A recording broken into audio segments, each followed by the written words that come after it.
여호와여, 내가 깊은 곳에서 주께 부르짖었나이다. 주여, 내 소리를 들으시며 나의 부르짖는 소리에 귀를 기울이소서. 여호와여, 주께서 죄악을 지켜보실진데 주여, 누가 서리이까?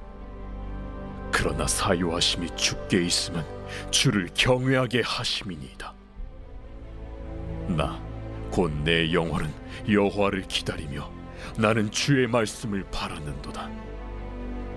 파수꾼이 아침을 기다림보다 내 영혼이 주를 더 기다리나니 참으로 파수꾼이 아침을 기다림보다 더하도다. 이스라엘아, 여호와를 바랄지어다. 여호와께서는 인자하심과 풍성한 속량이 있음이라. 그가 이스라엘을 그의 모든 죄악에서 속량하시리로다.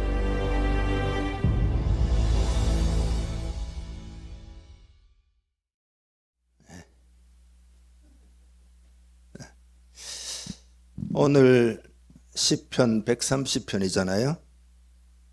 이제 이 130편이 많은 사람들에게 사랑도 받고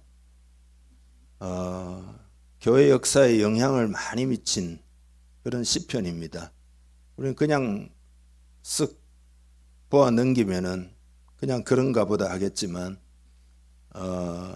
하나님 말씀을 진실하게 받는 사람들에게 이 시편이 영향을 많이 주었습니다. 예를 들면 종교개혁자 루터는 이 시편을 인간의 무력함과 하나님의 은혜를 가장 잘 드러내는 노래다. 인간의 무력함과 하나님의 은혜를 가장 잘 드러내는 노래다. 그래서 루터는 개인적으로 이 시편에서 자신에게 하늘 문이 활짝 열리는 것을 보았다. 그렇게 이 시편의 경험을 표현을 했습니다. 이 시편을 읽다가 하늘 문이 활짝 열렸다. 그런 거죠. 그래서 루터가 찬송을 작사 작곡을 하잖아요. 그래서 찬송가를 만들었는데 그게 이제 독일 말로 아우스티퍼 노트 쉬라이 이히추 디어라고 하는, 우리말로 하면은 깊은 곳에서 주께 부르짖나이다. 이제 그런 찬송을 지었습니다. 언제 지었는가 하면은 종교개혁이 일어난 후에 7년째입니다. 그러니까 1523년 이때 지었습니다. 그래서 루터의 대표작으로는 우리가 잘 알고 있는 게 내주는 강한 성이요, 그죠? 그거는 이제 시편 46편을 기반으로 지은 찬양인데, 그 내주는 강한 성이요와 함께 지금 이 찬양 깊은 곳에서 주께 부르짖나이다. 이게 이제 종교개혁 찬양의 핵심 레퍼토리가 된 겁니다. 그래서 이 시편이 그렇게 중요한 사건에 영감을 준 시편이다. 그런 겁니다. 그리고 요한 웨슬리와도 깊은 관련이 있습니다. 그가 옥스퍼드 대학을 졸업하고 이제 아버지가 세상을 떠난 후에 미국 조지아주로 건너가 가지고 얼마 동안 선교사로 활동을 하잖아요. 근데 이제 선교사 활동을 하는데 거기서 깨달은 게 뭐냐 하면은 내가 회심하지 못했다. 내가 거듭나지 못했구나.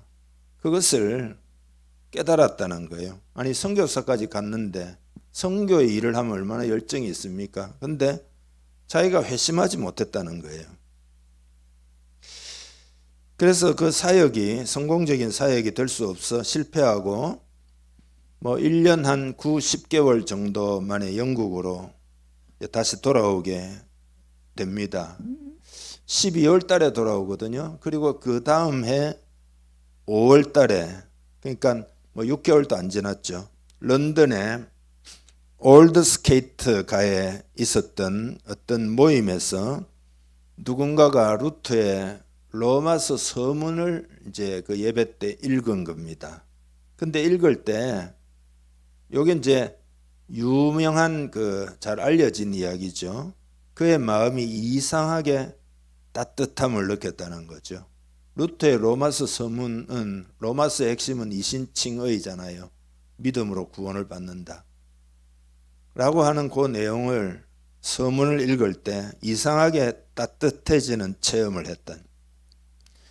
그래서 웨슬리가 이렇게 말합니다. 그 순간 자신이 오직 구원을 위해서 예수 그리스도만을 신뢰하고 있다는 확신을 가지게 되었다, 이렇게 말합니다. 그러니까 그때 회심한 거죠.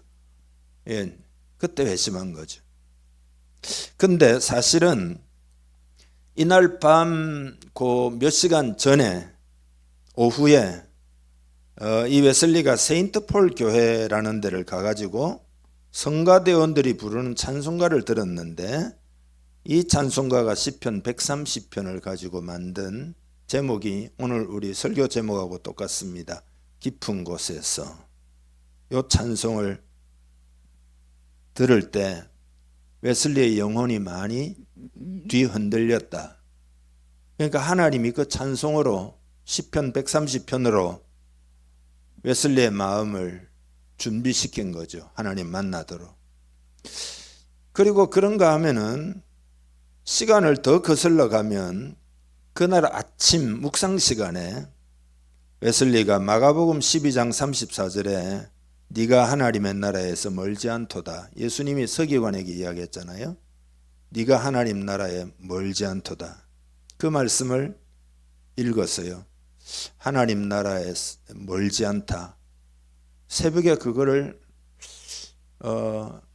특별히 감동을 받고, 그리고는 오후에 세인트 폴 교회 가가지고 깊은 곳에서 찬양을 들을 때 마음이 뒤흔들리고, 그리고 그날 밤에 집회에 참석해가지고 마틴 루터의 로마서 서문을 누군가가 읽을 때 그때 마음이 이상하게 따뜻해지면서 내가 오직 예수 그리스도만을 지금 신뢰하고 있구나, 그러면서 거듭남, 회심을 체험했다, 그런 이야기입니다. 그러니까 이 시편 130편이 요한의 신뢰의 회심에도 사용이 된 거다, 그런 이야기입니다. 그래서 여러분, 오늘 이 시편은 이제 이렇게 시작이 됩니다. 여호와여 내가 깊은 곳에서. 그러니까 절망의 벼랑 끝에 서 있는 영혼의 애절한 부르짖음을 표현한 거죠. 그러니까 이 시편은 찬양으로 시작하지도 않고 무슨 경배로 시작하지도 않고, 시편 기자가 처한 현실, 절망의 가장 깊은 곳에서 시작을 하는 거죠. 여러분 한번 생각해 보세요. 우리는 원래 축복을 받아야 합니다. 하나님이 그렇게 계획하신 거죠. 아주 사랑스러운 존재로 우리를 만드셨습니다. 그렇지만 지금 이 시대는 너무나 왜곡이 되어가지고 살아가기가 참으로 피곤한 그런 시대, 죄악이 관영한 시대가 되었습니다. 그게 진실입니다. 그러니까 세상을 살아가기가 힘들게 된 겁니다. 그래서 많은 사람들이 이 곤고함을 경험합니다. 곤고해요. 정신적으로도 곤고하고 그 영적으로는 더욱 곤고합니다. 이게 진실입니다. 그래서 여러분, 우리는 하나님 나는 곤고합니다, 이런 고백으로 하나님 앞에 나아가야 합니다. 그 곤고함을 그대로 말씀드리면서 하나님 나는 곤고합니다. 그러니까 내 영혼이 진실로 곤고하다, 요 진실 앞에 서는 것, 이게 내가 깊은 곳에서 하나님께 부르짖을 수 있는 그 상태입니다. 그러니까 참으로 내 영혼이 곤고하다 할 때 그 사람은 마음 깊은 곳에서 하나님을 향해서 부르짖는 거죠. 여러분, 이 깊은 곳이 꼭 필요합니다, 우리 인생에. 근데 깊은 곳에 가려면 영적인 진실 앞에 설 줄 알아야 합니다. 영적인 진실이 뭐죠? 자기 영혼의 깊은 곳을 들여다보고 하나님, 내 영혼이 공고합니다. 내 영혼이 공고합니다. 그 깊은 곳에서만 우리는 하나님께 부르짖을 수가 있습니다. 그러니까 그렇게 하나님을 만나야 합니다. 여러분이 그렇게 하나님 만나기를 바랍니다. 영적인 진실 앞에 설 줄 알아야 하나님 만날 수 있습니다. 하나님, 내 안에 공고함이 있습니다. 내 영혼이 참으로 피곤합니다. 이렇게 진실 앞에 설 때, 그러니까 오늘 이 시대는 더 공고한 시대이기 때문에 물질은 풍요할지 모르지만은 그 영혼은 더 공고하거든요. 그러니까 진실 앞에만 이 진실 앞에만 여러분이 설 줄 알면 그 장소가 바로 깊은 곳이고, 그 깊은 곳에서 하나님 부르면 하나님을 깊이 만날 수가 있는 겁니다. 그런데 많은 성도들이 이 깊은 곳을 알지 못합니다. 알지도 못하니까 깊은 곳에서 하나님께 부르짖어 보지도 못하는 거죠. 여러분이 하나님, 주님 이렇게 부를 때 여러분 영혼 깊은 곳에서 그 부르짖음이 나와야 되는데 많은 그리스도인들이 그 부르짖어 보지도 못합니다. 그러니까 신앙이 피상적일 수밖에 없고 신앙생활도 거칠해질 수밖에 없고 그런 거죠. 하나님, 우리가 깊은 곳에서 부르짖기를 원하십니다. 정말로 원하십니다. 하나님은 피상적인 어떤 심리치료가 필요하다 그렇게 말씀하지 않습니다. 이런 프로그램이 필요하고 저런 프로그램이 필요하고 교회에 재미있는 그런 것을 하나님이 필요하다고 말하지 않습니다. 깊은 곳에서 당신께 부르짖기를 원하십니다. 옛날에 여러분 우리 교회에서 그분이 실제로 온 건 아니고 간증을 들어가지고 은혜를 많이 받은 적이 있는데, 이희돈 박사 여러분 아시잖아요. 아시아인 최초로 세계무역센터 협회 수석 부총재를 지낸 그분이죠. 이제 돌아가셨어요. 이분이 좀 젊은 나이에 얼마 됐을까? 작년에 돌아가셨나? 영국으로 이제 청년 때 유학을 떠날 때 어머니께서 비행기표를 끊어주시고는 봉투 하나를 건네주셨다는 거 아니에요. 그래서 어머니가 참 어려운 살림에 모아놓으셨던 삼짓돈을 그 유학 가는 나에게 주시는구나 하고 생각하고 기대감으로 비행기 안에서 봉투를 열어보았는데 돈은 한 푼도 안 들어있고 편지만 달랑 있었다는 거잖아요. 그 내용이 너의 조상의 하나님이 너를 도우시리라. 내려도 빵 사 먹을 돈도 하나 없어요. 완전히 돈이 하나도 없어요. 비행기 그것밖에 없어요. 근데 편지만 딱 있는데 너의 조상의 하나님이 너를 도우시리라. 그래서 여러분, 이희돈 박사 옥스퍼드 대학에 입학을 하고 장학금을 받고 이런 어마어마한 기적들이 우리 일어나는 것 간증 들은 사람은 기억이 날 텐데요. 옥스퍼드 대학의 교수가 되는 과정, 그리고 세계무역센터에 들어가서 수석 부총재가 되기까지 모든 과정에서 하나님이 어떻게 기적으로 역사하셨는지 그 간증했잖아요. 그냥 그야말로 기적 그 자체였어요. 그러니까 이건 뭐냐면 아무것도 없으니까 비행기에서 딱 떨어지면 그 머나먼 땅에서 돈 한 푼 없어요. 그래서 하나님만 붙들었다. 하나님만. 그러다가 깊은 곳에서 하나님을 만나고 날마다 날마다 그 깊은 곳을 찾아서 이희돈 박사가 하나님 만났다라는 겁니다. 그래서 그가 기도의 중요성을 많이 강조를 했습니다.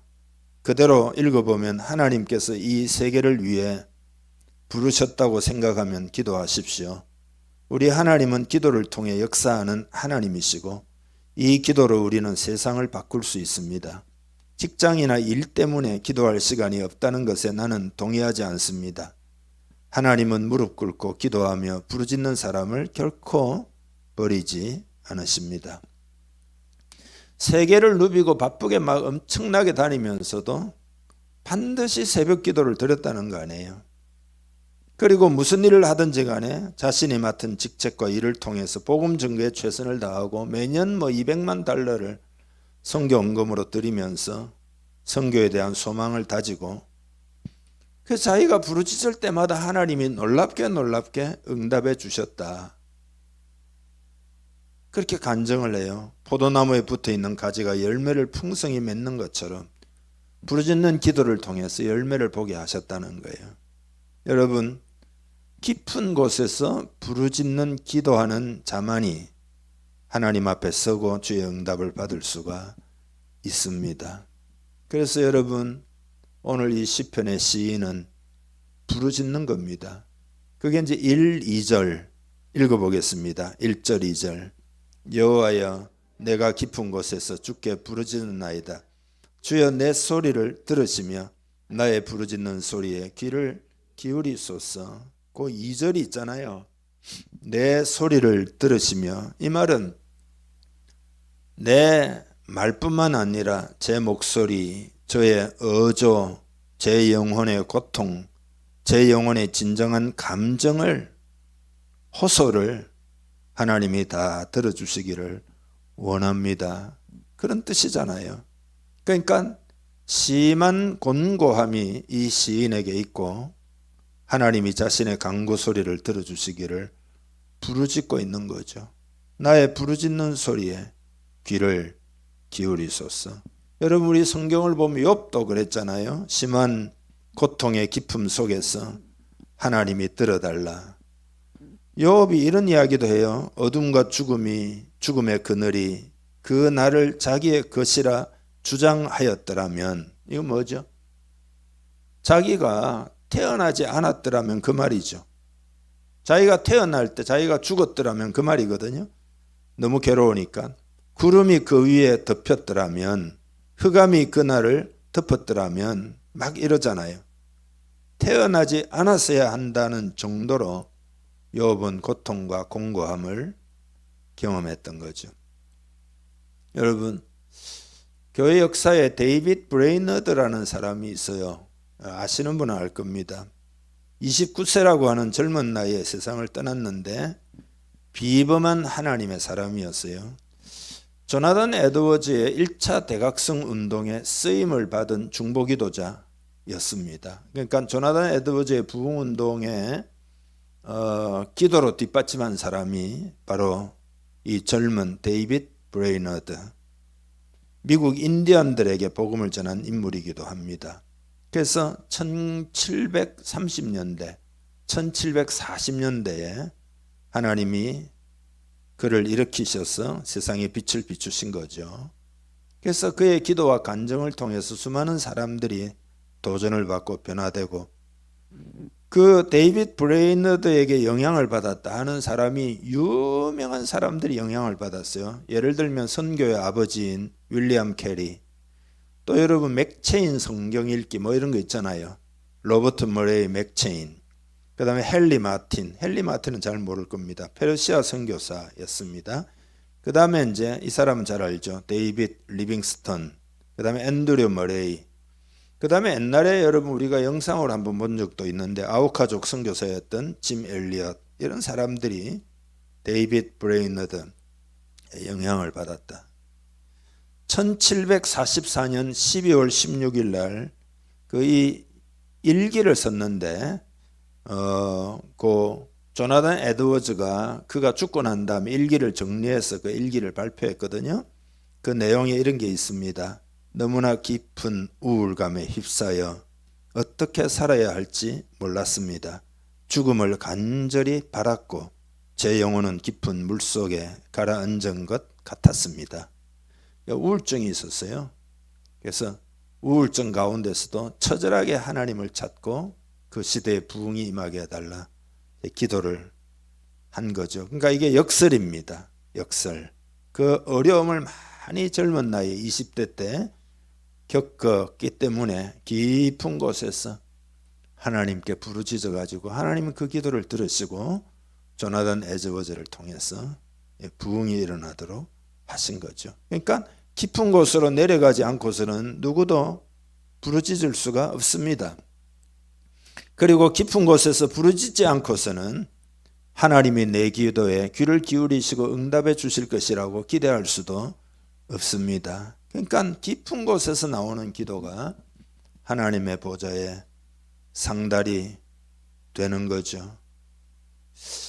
그래서 오늘 여러분 이 내용은 좀 뭐라 그럴까? 깊은 메시지라 그럴까? 피상적인 것을 좀 넘어서야 합니다. 하나님이 여러분에게 은혜 주려 하심입니다. 은혜 주려 하심입니다. 깊이 생각하면서 메시지를 따라오시기를 바랍니다. 오늘날 인생의 문제는 요 깊은 곳까지 오지 못하는 그게 문제예요.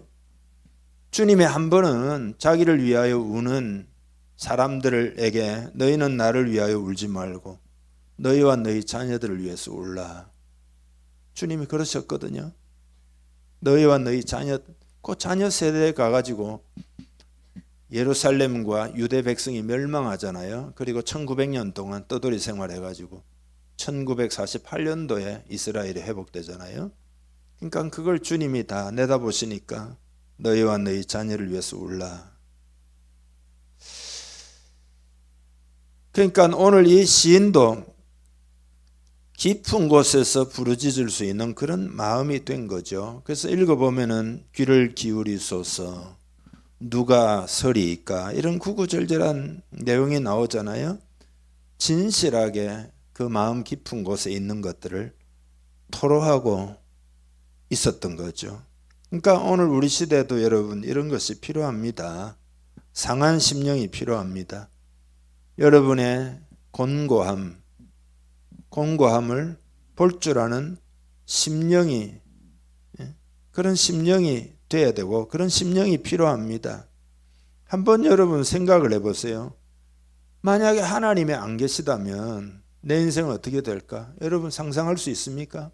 하나님이 안 계시다면 내 인생은 어떻게 될까? 하나님 없이 여러분 살 수 있습니까? 하나님 없이 살 수 있습니까? 그러니까 그런 걸 생각해 보고 하나님 없으면 안 됩니다. 하나님이 아니면 안 됩니다. 그렇게 하나님을 찾으면서 자기의 깊은 마음을 토로할 수 있는 그런 상태가, 심령 상태가 꼭 되어야 됩니다. 하나님이 진실로 원하십니다. 두 번째로 3, 4절인데 용서를 받고 주를 경외할 수 있도록 부르짖으라는 내용입니다. 3, 4절 한번 읽어보겠습니다. 여호와여 주께서 죄악을 지켜보실진대 주여 누가 서리이까?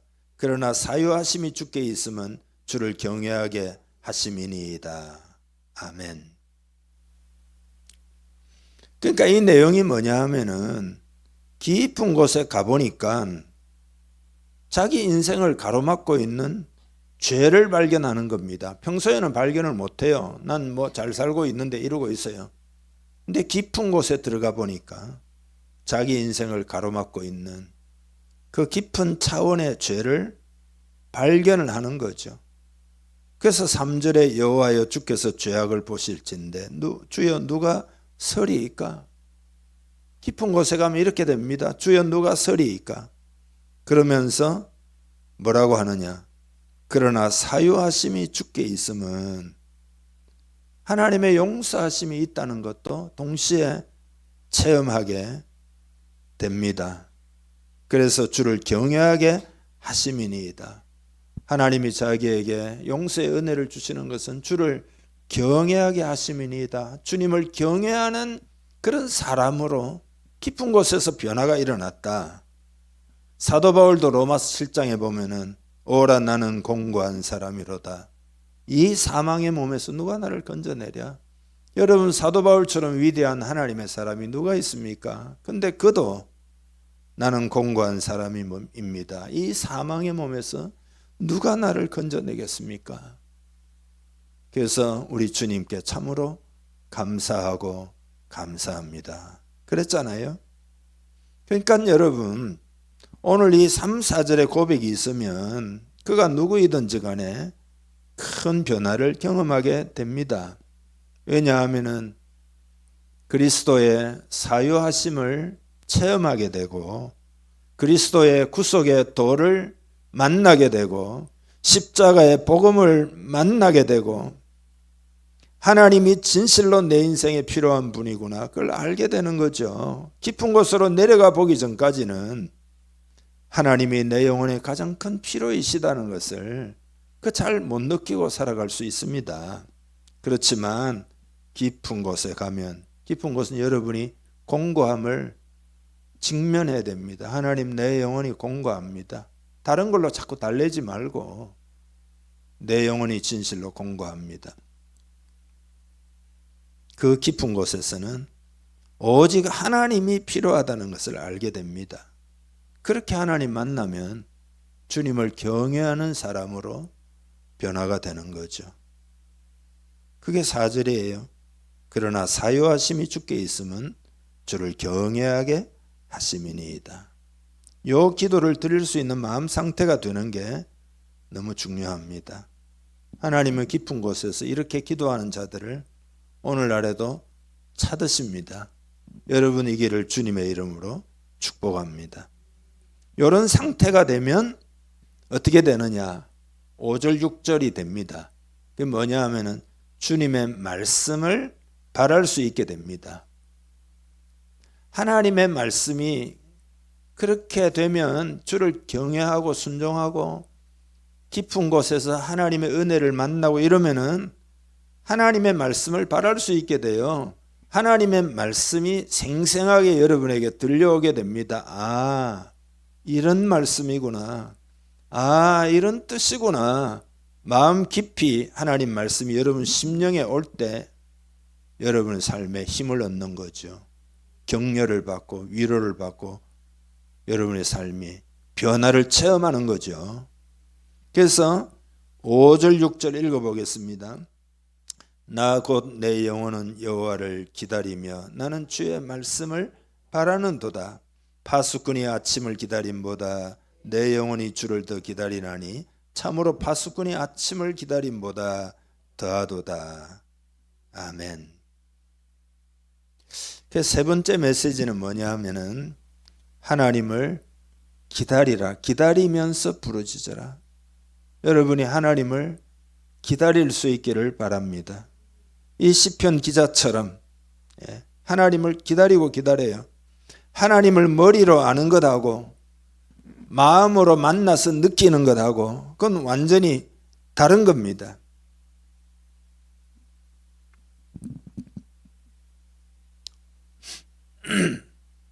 주의 말씀을 바란다 이건 뭐냐 하면은 주의 말씀을 바란다는 말은 하나님이 말씀하시는 그 진실을 보기 원합니다. 이런 뜻이에요. 하나님 앞에 내가 어떤 존재인지 그리고 세상은 지금 어떤 상태인지 그거를 말씀 앞에 들어갈 때만이 정말로 보게 됩니다. 그래서 우리는 이런 기도를 하면서 하나님 앞에 더 가까이 나아가야 합니다.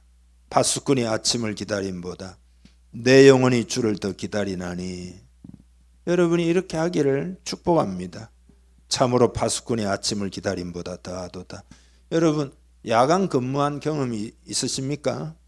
그러면 이 시인의 마음을 더 잘 이해할 수 있겠네요. 밤에 일하면 어떻게 됩니까? 피곤하니까 새벽을 기다리잖아요. 새벽을. 파수꾼이 아침을 기다린다. 파수꾼이라는 게 요즘 말하면 군대 가면 보초잖아요. 보초. 제가 이제 군대 생활을 철원에서 했잖아요. 네, 민정경찰이라고 하거든요. DMZ 안에 들어가서 수색하고 작전하고 매복하고 뭐 이런 DMZ 안에 들어가는 병사였는데 GOP는 이제 휴전선이거든요. GOP에 인원이 부족하다 해서 우리 부대가 파견을 갔어요. 얼마 동안. 그래서 이제 제가 GOP 근무도 써봤거든요. DMZ 안에도 들어가 봤지만은 GOP 철책 근무도 이제 써봤는데 그 추울 때였어요. 그래서 막 추위로 몸서리를 막 칩니다. 옷을 갖다가 너무 많이 입어가지고 막 30 몇 개 정도 입거든요. 장갑 한 3개, 모자 한 3개 쓰고 안에서보다 차근차근하면 몸이 뚱뚱해져요. 그러면 이제 그 교통호라 그러거든요. 그걸 따라 가지고 자기가 그 보초 쓸 장소까지 가면 조금 걸으면 속에서 막 땀이 막 엄청납니다. 그러면 딱 서서 보초 쓰기 시작하면은 그게 얼어오기 시작해요. 막 엄청나게 속에서부터 얼어와요. 막 찝찝하고 막 춥고 막 그러면서 그걸 밤새도록 새벽을 기다리면서 그 보초를 쓰는 겁니다. 그 철책을 이렇게 바라보고 DMZ를 바라보고. 예. 그래서 새벽을 기다리던 생각이 제가 지금도 생생합니다. 대남방송 그때 있었어요. 저 하늘에 반짝이는 북극성이 여러분의 용기 있는 결단을 요구하고 있습니다. 이러면서 그 월북하라 이 말이죠. 예. 그러면 뭐 남쪽에서는 막 조용필 노래 막 이렇게 막 보내고 막 하여튼 그런 때였어요. 새벽을 기다리는 거죠. 1830년 8월 1일 1830년 8월 1일 그러니까 한 200년 됐습니다. 서인도 제도에 있는 식민지 노예들에게 해방선언이 내려진 날이에요. 이날 해방되는 거면 노예들이 당시에 그 서인도 제도의 노예들이 한 80만 명 정도 있었는데요. 지금도 기념일로 지키고 있습니다. 해방의 날 이렇게 해서 우리 같으면은 뭐죠? 해방절. 서인도 제도라는 것은 카리브해 주변의 섬나라들을 말하잖아요. 여러분 잘 아시죠? 쿠바나 자메이카나 하이티나 도미니카 공화국 또 도미니카는 공화국은 또 다릅니다. 푸에르토리코 뭐 트리니다드 토바고 뭐 이런 바하마 이런 거 있잖아요. 노예들이 거의 이제 사탕수수 밭에서 힘든 그 농사 일을 하는 거죠. 근데 이제 18세기 후반 그러니까 1700년대 말쯤 영국에서는 인도주의적이고 종교적인 이유로 노예들이 예수를 많이 믿었거든요. 그런 이유로 노예제 폐지 운동이 활발히 전개되었고 1830년대에 이르러 가지고는 막 정치적으로 엄청나게 해방해라 해가지고 압력이 엄청 고조가 되다가 그해 8월 1일에 드디어 이제 해방시키는 거거든요. 근데 그 노예들이 자유가 선언되는 그 순간 그 1일날 8월 1일이니까 그 자정이 된 8월 1일이잖아요. 그러니까 저녁 때부터 노예들이 예배당으로 다 모여가지고 밤 12시 땡땡땡 하는 그 순간을 맞이하기 위해서 모여가지고 찬송을 부르고 막 기도를 하고 말씀을 읽고 이러면서 막 마음을 가슴을 막 설레면서 그 해방의 순간을 막 준비하는 거죠. 그러다 밤 12시 정각 법적으로 노예제도 폐지가 선언이 되면서 거기서 사람들이 막 껴안고 울고 통곡하고 환호하고 막 어마어마한 순간이었던 거죠. 그러니까 시인은 오늘 130편 시인은 그런 기다림으로 하나님을 구하고 있는 겁니다. 그러니까 여러분 우리도 우리의 영을 깨워서 그렇게 기도해야 합니다. 여러분의 영을 깨워서 하나님을 만나기를 원하고 하나님이 말씀하시는 진실을 보게 해달라고. 하나님이 말씀하시는 것만이 진실이고 진리예요, 여러분. 그걸로 나를 보고 그것으로 세상을 보고 그것으로 모든 상황을 봐야 됩니다. 내가 하나님 앞에 어떤 존재인지도 정확하게 보게 해주세요. 그렇게 기도하면서 하나님 앞에 가까이 나오기를 하나님은 간절히 원하십니다. 7절 8절입니다. 읽어보죠. 이스라엘아 여호와를 바랄지어다. 여호와께서는 인자하심과 풍성한 속량이 있음이라. 그가 이스라엘을 그의 모든 죄악에서 속량하시리로다. 아멘. 이스라엘아, 지금 말로 하면은 교회야 그 말이잖아요. 사방이 꽉 막힌 상황에서 바랄 것은 하나님밖에 없죠. 하나님이 인생과 역사의 주관자이기 때문에 하나님께 소망을 두어야 됩니다. 앞으로 여러분 세상은 어떤 세상이 될 것 같습니까? 예. 더 어려운 세상이 될 거라고 저는 믿어 의심치를 않습니다. 지식이 팽창하고 놀라운 기술들이 나오고 뭐 어마어마한 문명의 이기가 등장하고, 그래도 사람들은 더 어려운 삶을 살 거다. 저는 그렇게 보고 있는데, 여러분, 이 민족도 하나님께 소망을 두어야 합니다. 우리가 먼저 하나님 찾기를 간절히 여러분 원합니다. 여러분의 기도 제목을 한번 들여다보기를 바랍니다. 여러분, 뭘 바라고 있습니까? 뭘 바라고 있죠? 기도의 제목. 하나님 이것 좀 해결해, 저것 좀 해결해 주시고, 물론 그것도 하나님 앞에 할 수 있지만 기도의 우선순위가 뭐가 돼야 됩니까? 그러니까 하나님이 주시는 것을 바라기보다 하나님 자체를 구하기를 하나님 원하셔요. 성경에 보면은 하나님 주시는 것을 표현할 때 하나님의 손 그러거든요. 하나님 자체를 말할 때는 하나님의 얼굴 그러거든요. 하나님의 손도 구하지만 더 우선적으로는 하나님의 얼굴을 구하기를 하나님이 원하십니다. 특별히 이 시대는 하나님의 얼굴을 구해야 됩니다. 하나님의 얼굴을 구하면 하나님의 손도 나타납니다. 여러분 이해하시죠? 하나님의 얼굴을 구하면 하나님의 손도 나타납니다. 하나님 자신을 구하면 하나님의 인자하심, 하나님의 풍성한 속량 이런 것들을 다 알게 되고 하나님 안에 모든 것이 있음을 알게 되니까 믿음이 충만해가지고 하나님의 손도 구해가지고 승리하게 되는 겁니다. 그래서 오늘 시편 130편 이 구절들을 여러분 마음에 크게 딱 새기고 오늘부터 시작해서 하나님 그렇습니다. 하나님을 깊은 곳에서 부르짖어 만나겠습니다. 그렇게 마음에 탁 새기고 오늘부터 그렇게 하나님 말씀대로 살기를 원합니다. 결단하여 하나님께 영광 돌리는 여러분 되시기를 주님의 이름으로 축복합니다. 기도하겠습니다. 기도할 때 오늘 시편 130편을 생각하면서 하나님 깊은 곳에서 하나님께 부르짖기를 원합니다. 내 영혼의 깊은 공고함을 끄집어내어서 직면해서 그 깊은 곳에서 하나님을 찾기를 원합니다. 은혜 주십시오. 하나님 아버지, 하나님의 인자하심과 그 사랑을 믿고 하나님을 간절히 구하고 찾는 우리 공동체 되기를 원합니다. 우리 공동체가 더 깊어지기를 원합니다.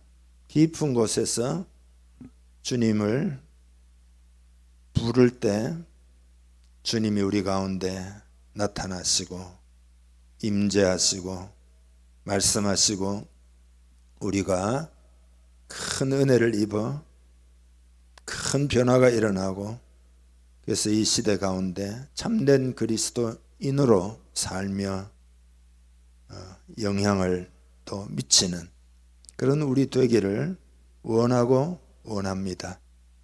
하나님이 이 시간 인격적으로 개인적으로 구체적으로 우리를 부르고 계심을 말씀을 통해서 깨닫게 해주시고 그 부르심에 응답하는 우리가 되기를 원하고 원합니다. 성령님이 도와주옵소서. 마음을 하나로 하여 하나님이 우리 공동체에 은혜를 부어주세요. 기도할 수 있는 하나된 기도가 있는 우리 되기를 원합니다.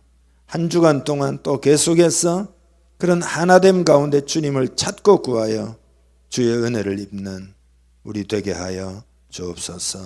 성령님이 도와주시옵소서. 축복하며 예수님의 이름으로 기도하옵나이다. 아멘.